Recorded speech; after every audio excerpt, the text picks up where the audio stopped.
Hey guys, welcome to TechAmp. Today we're going to be doing something a little bit different. As you've no doubt seen by the title, today we're going to be doing a $400 budget PC gaming build. Now, this is for my girlfriend. She wanted a gaming PC, but she didn't want to spend that much money on it. And she wanted to give me a budget of about the same as a current gen console, the PS4 or the Xbox One, and make a PC gaming rig out of it. Now, usually I suggest that you don't spend any less than about $650 or $700 to get the best bang for the buck build. But if you get the right prices, you go to PC Part Picker and get all the sales and promos and stuff, you can get a really nice build for just $400, $500. And I'm going to run through the parts list that I use for this build and unbox them and show them to you a little bit, talk more about them and why I picked them. And yeah, so let's get into it.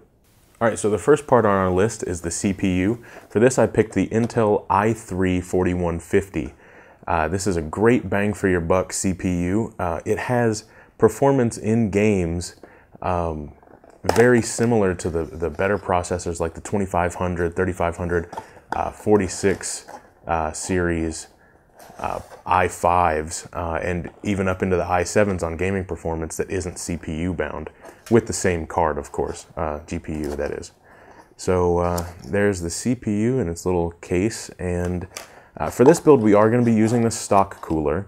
I'm not going to be using the stock paste. I'm going to use Arctic Silver on it, but I'm not going to be overclocking or anything like that, so it's going to be a pretty well ventilated case, as you'll see later. So we're just going to be using the stock cooler. All right, so let's move on to the graphics card now. All right, so next up we're looking at the graphics card, and for that I've picked out the Radeon R9 280. This is another great bang for your buck component, and I got this one on a deep discount at $150. It's usually about $200, but so let's go ahead and look at it. This is going to run most of your modern big 3D titles at 1080p 60. It can do 4K if you have the monitor. You won't be running any big games at 4K with just one of these, but this is the Power Color Turbo Duo cooler design, and it's pretty cool. It looks like the Asus CU2 cooler. It's got a big heat pipe here and a couple of smaller ones right there. You've got these two fans, pretty nice. This, I think this is some kind of metal, so it's not plastic or anything. You got the metal back plate, which is really nice. It says R9 280 on it. You've got two mini display port adapters. You've got one HDMI. And you've got one dual link DVI here. So you can run iFinity on all of these displays, I'm sure, for 4 monitors. Yeah, so besides that, you've got 6-pin and 8-pin PCIe, and then that's about it on this one. And for the rest of the box, you've got the power adapter and a quick installation guide. But let's go ahead and move on to the next part. And for the next part, we have the motherboard, and for that I picked the ECS Elite Group H81H3i. Now this is an H-series board, so it's not optimized for gaming, but again, we're not going to do any overclocking. We're going to use the onboard audio. It's not that important. Single GPU build and not really high-speed RAM or anything, so this is really all you need for a build like this. So as you can see, tiny little ITX board, really compact. We're going to be building in an ITX case, of course. In the little compartment here, you've got your I/O shield, you've got a SATA cable, and you've got another SATA cable. Neither of them are right angle, but that's fine. Other than that, you've got a user manual, and that's about it. So pretty simple there. Pretty bare bones board, but that's all you need for the gaming build like this. So let's move on to the next component. All right, so up next is the memory. For that, I picked the G.Skill Aegis series. It was on sale, so I got it. It's just a 4 GB 1 DIMM kit.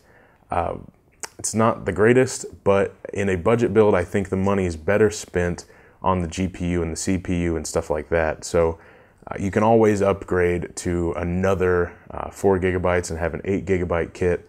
So this is a 1333 speed, which again is pretty much all you need for gaming without an APU. I've dropped the case badge there.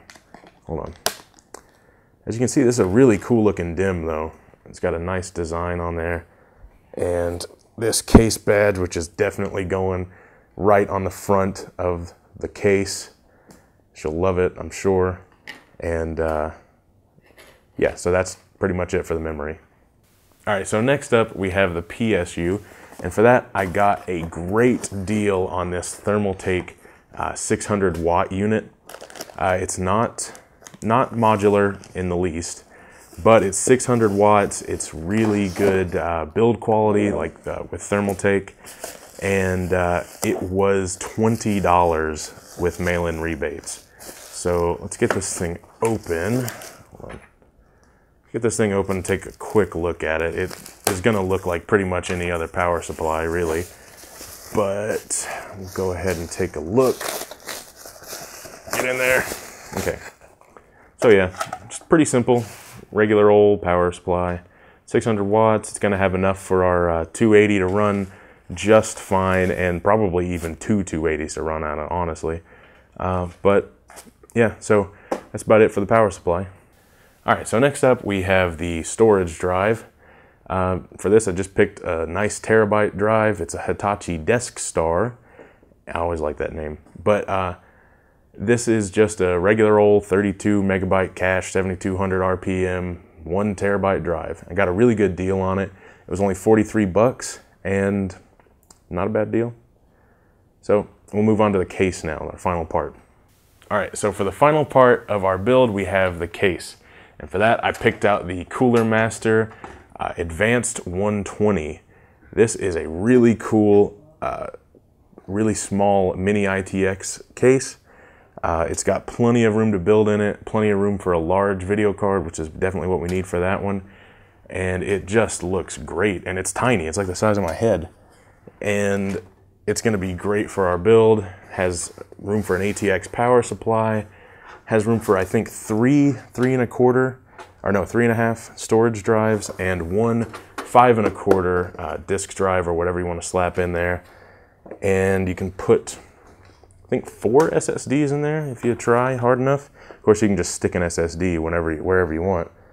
On the front, we've got 1 USB 3.0, 2 USB 2.0, headphone, audio, and your power and reset buttons. Got the nice Cooler Master and like brushed aluminum looking plastic there. So yeah, that's about it. Inside we've got the little parts thing with the SSD. I think those are SSD like compatibility mounts. We've got case, motherboard standoffs, the speaker, stuff like that. And yeah, that's about it for that. So all right, guys, so here's all the parts laid out. It looks like Christmas morning, and I'm really excited to get into this, but join us next time. I'm gonna put up a video going maybe through some of the installation of the parts, and also the benchmarking of the final build of this system, and we'll show you how it looks and all that. It's gonna be really exciting. So tune in next time for that.